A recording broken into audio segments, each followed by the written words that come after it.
BJP विधायक श्रेयसी सिंह अपने विधानसभा क्षेत्र के मांगो बंदर गांव में जल जमाव का निरीक्षण करने पहुंची। जल जमाव को लेकर डब्ल्यूआरडी के इंजीनियर आदित्य त्यागी और डीडीसी सुमित कुमार के बीच बात करते करते बात इतनी बढ़ गई कि जुबानी जंग में तब्दील हो गई।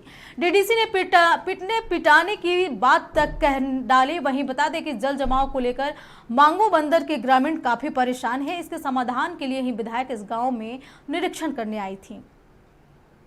अरे यार तुम यहाँ पर आवे नहीं करता, तुम्हारे के पहुँचने में तुमको आने में कितना टाइम लगा? तुम्हारे पास कितना टाइम लगा? डिपार्टमेंट को चिट्ठी देंगे, तुमको आने में लग गया एक सप्ताह।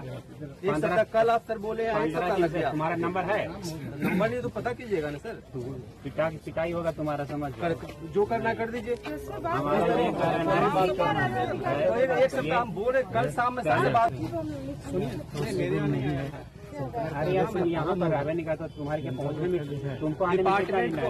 तुम्हारे पास कितना टाइम लगा? डिपार्टमेंट को चिट्ठी देंगे, तुमको आने में लग गया एक सप्ताह। कल आप सर बोले हैं 15 दिन से। तुम्हारा नंबर है? नंबर नहीं तो पता कीजिएगा ना सर। पिटाई होगा तुम्हारा, समझ जो करना कर दीजिए। हमारे